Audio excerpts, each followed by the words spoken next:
Don't scroll, because this story will break your heart, then piece it back together. That's how the narrator's voice cuts through the screen, steady, emotional, with that kind of conviction that makes people stop mid-scroll. The sound of light rain fades in. We see a young girl, no older than 16, walking down a quiet suburban street, her school backpack hanging loosely, eyes red from crying. The leash in her hand trails behind her, empty. "Have you ever loved something so much," she whispers, "that losing it felt like losing a piece of yourself?" That girl is Maya Carter, a quiet, bright African-American teenager from a small Georgia town. She's always been the type to find light in small things, helping neighbors, rescuing strays, sketching in her notebook. But tonight, her world is silent. Her dog, Shadow, a rescue pit mix she raised since it was a puppy, is gone. What happened isn't just a tragedy. It is a mistake that will shatter a town as peace. Earlier that day, police responded to a call in the neighborhood, a report of a loose, aggressive dog, Maya's dog. Shadow had gotten out during a storm, frightened by thunder.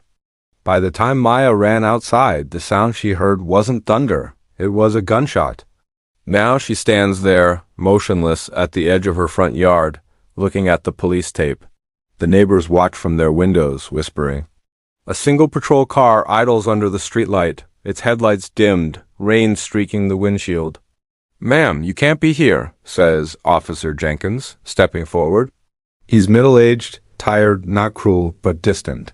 The kind of cop who's seen too much and now sees everything through rules, not hearts. Maya's mother isn't home. She's on assignment in D.C., part of an FBI field unit. So Maya's alone, trembling in the light drizzle?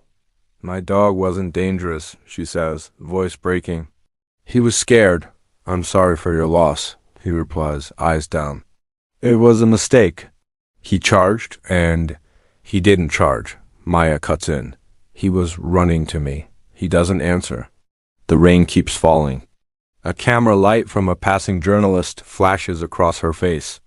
"The town will read about this in the morning. Police put down dangerous dog.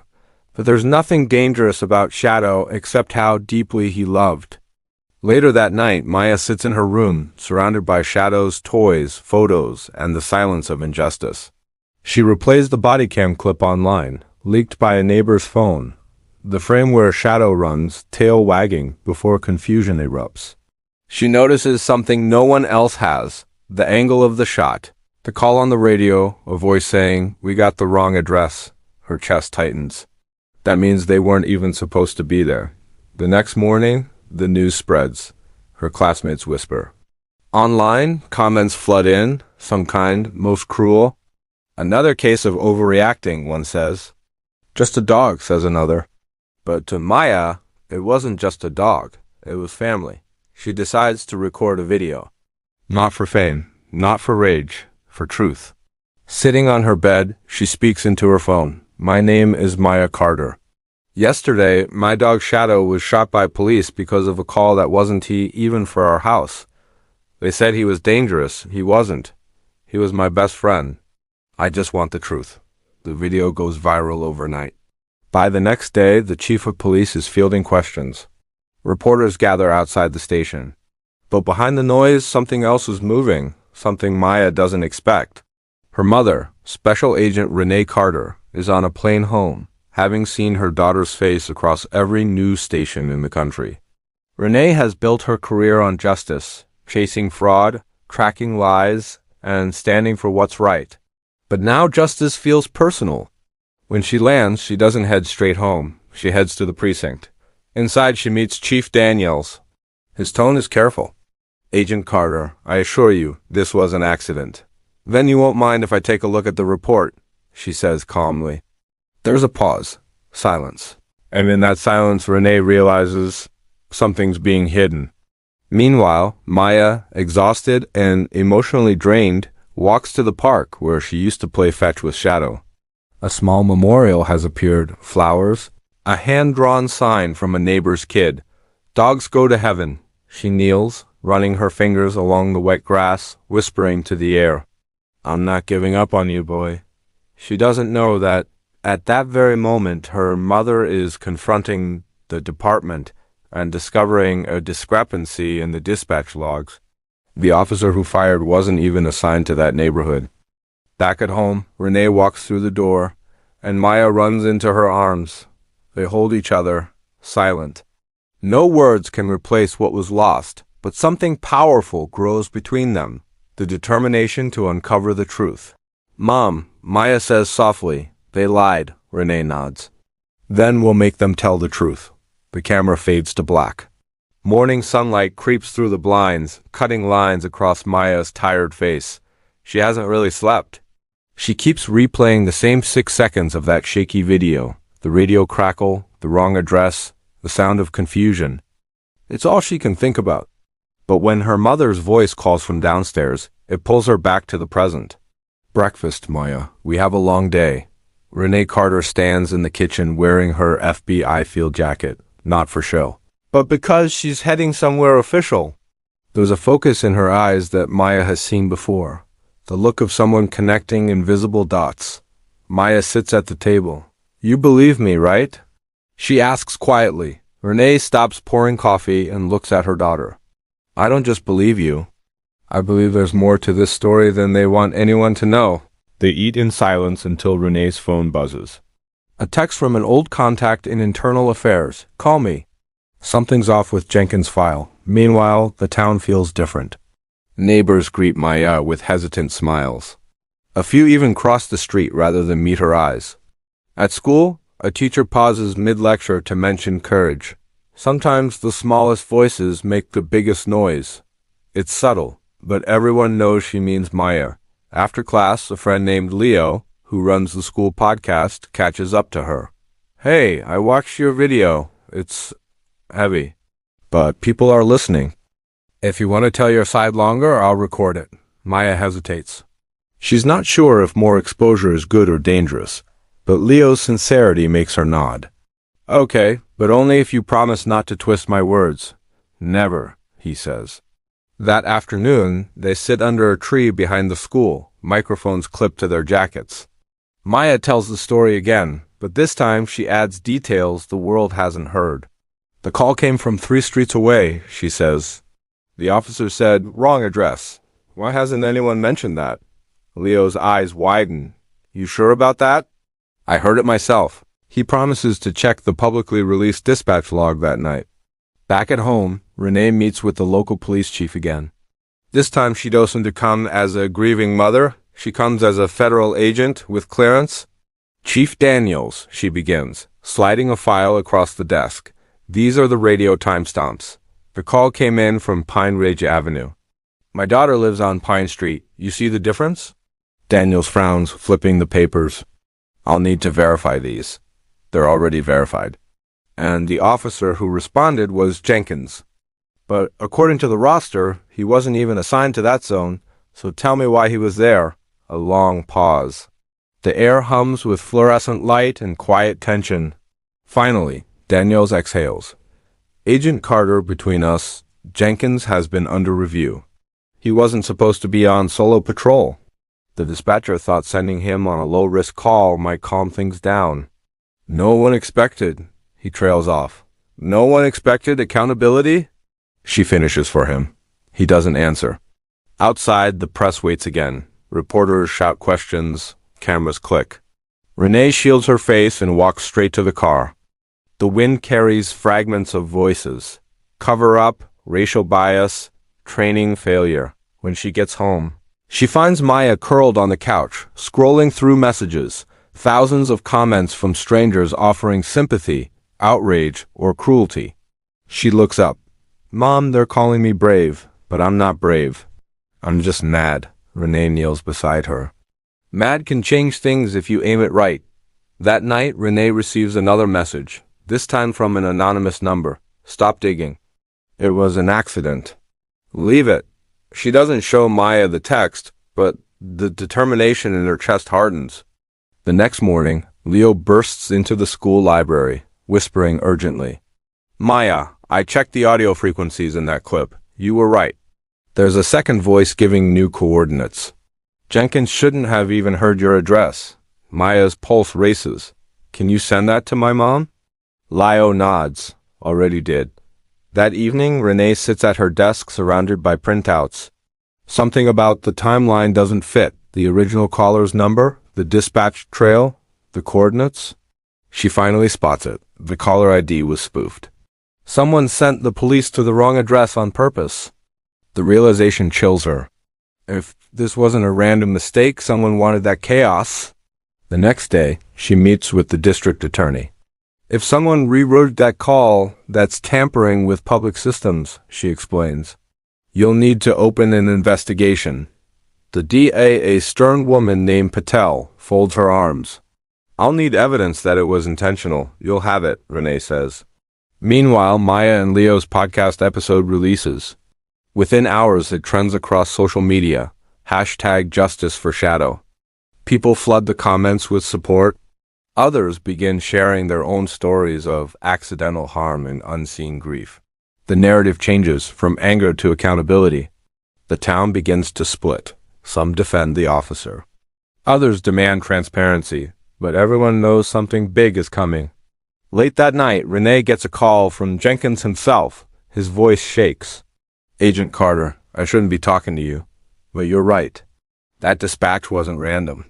Someone told me to respond to that directly. Who? He hesitates. I don't know.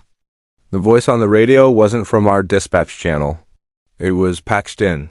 Do you have any recordings? A pause. Then a soft, check the auxiliary drive in my patrol car. I copied it before Internal Affairs took my badge. The line goes dead. Renee stares at her phone, then grabs her keys. Maya watches from the stairs. Mom, where are you going? To finish this, Renee says. Stay here. Lock the doors. But Maya doesn't stay. She can't. As her mother drives off toward the impound lot, Maya opens her laptop and posts one final message. Truth doesn't hide forever. Watch this space. The screen fades to black again, and the narrator's voice returns. If you think truth always finds its way out, don't just hope. Stand for it. Subscribe. The emotional music swells, a blend of piano and heartbeat, setting up the next chapter. Confrontation between honesty, fear, and the beginning of justice. The next morning begins with fog blanketing the small Georgia town, the kind that makes everything quiet, like the world is holding its breath. Maya sits at the window, clutching Shadow's collar in her hands. She can still smell the faint trace of his fur on it. Her phone buzzes, a text from Leo. Podcast hit 3 million views overnight. You did it. But Maya doesn't feel victorious. She just feels unfinished. Downstairs, her mother is already in motion. Renee's hair is pulled back, her laptop open, papers spread out like a chessboard of evidence. The auxiliary drive from Jenkins' car is encrypted, she says without looking up. But whoever spoofed that call didn't cover their tracks completely. I've traced part of the signal to a private security server on the outskirts of town. Maya frowns. Private security? Like those guys who patrol construction sites? Exactly. But this one used to be run by a retired cop named Dalton Reeves. He left the force 10 years ago under questionable circumstances. What kind of circumstances? Renee glances at her. Internal bias complaints. Unlawful conduct. Nothing that stuck, but enough to raise eyebrows. They drive to the old industrial district where the security company's office stands half abandoned, sign faded and half broken. Or Security Solutions. The building smells of dust and rust. Renee flashes her credentials at the front desk clerk. Agent Carter, FBI. I need to speak with whoever manages your communications system. The clerk, nervous, mid-20s, stammers. Ma'am, I'm just temp staff. Mr. Reeves isn't here. He's out on contract. Where? He hesitates. Maintenance job at the old radio tower on Pine Ridge. Renee and Maya exchange a look. Pine Ridge, the original address of the 911 call. Back at the car, Renee calls the DA. I think we found a link. I need a warrant to seize their communication logs. Be careful, Patel warns. If they've tampered with emergency channels, that's federal. You'll need full clearance. I already have it, Renee replies. While the paperwork moves through official channels, Maya sits in silence. Mom, do you think he did it on purpose? To make someone look bad? Renee sighs. I think he wanted to make someone angry. Maybe to push an agenda, maybe to prove something. But people like that always underestimate who they hurt. That night, the mother and daughter sit side by side, combing through files. Renee finally cracks the encryption. A low static hum fills the speakers, then a faint male voice. Send unit to 145 Pine Street. Caller reports an aggressive dog, potential threat. The timestamp doesn't match the real dispatch call. The tone isn't even from official radio. It's a mimic frequency, an imitation made to sound real. Maya whispers, "That's him." Whoever that is, he did this. Renee saves the file. Now we prove it. Meanwhile, word spreads online. People start investigating on their own. Digital activists pulling old data, linking Reeves' company to several mistaken emergency responses in nearby towns. None of them caused major harm before, until now. By morning, national media has picked up the story. Headlines flood social feeds. FBI agent investigates fake 911 calls after daughter's tragic loss. Renee's office warns her to tread carefully. You're too close to this. Let the Bureau handle it, says her supervisor on a call. With respect, sir, she replies, the Bureau didn't lose what I lost. At school, Maya walks through hallways filled with murmurs. But this time, the looks are different. Sympathetic, supportive. Leo waves her over. You've started something, Maya. People are asking for a law against spoofing 911 calls. They're calling it Shadow's Law. Maya smiles faintly for the first time in days. He'd like that. That afternoon, Renee receives clearance to search Reeves' warehouse. The scene is stark. Rows of old radios, monitors blinking faint green light. On one desk, a laptop displays an open radio map of local emergency channels. She finds a folder titled Training Simulations. Inside, dozens of logs rerouting test calls to fake addresses. Her stomach sinks. This wasn't a mistake. It was a side project to test system vulnerabilities. She pulls one file dated the day Shadow died. Labeled Trial Run. Maya walks in slowly behind her. Mom? Renee turns the screen toward her. He was testing the system. You were part of an experiment. Tears fill Maya's eyes. Anger, disbelief, grief all at once. An experiment? My dog's gone because someone wanted to play with frequencies? Renee wraps her arms around her. Not anymore. We're taking this to the Bureau. Later that night, as rain returns, the FBI and local police swarm the warehouse. Reeves is taken into custody without incident. Cameras flash. The town watches. At home, Maya and Renee sit together on the porch. The storm hums softly, like the world exhaling. You did it, Maya whispers. Renee shakes her head. We did it. Shadow gave us a reason to fight. Maya looks up at the sky. Do you think he knows? I think he never stopped watching over you. The next morning, headlines shift again. FBI mother and daughter expose fraudulent dispatch scheme. New reforms planned for emergency call. Authentication. Maya returns to the park where a new plaque stands under the oak tree in memory of Shadow, a loyal friend who helped bring truth to light. She kneels, touching the cool metal, whispering, We did it, boy. Renee watches from the distance, her badge gleaming faintly in the sun. For the first time, peace settles between them, not perfect, but real. The narrator's voice returns softly. Sometimes justice doesn't roar. Sometimes it whispers through the ones brave enough to speak. And just before the screen fades, if you believe truth matters, join us, subscribe. The emotional piano rises again, ending Chapter 3 with hope and dignity.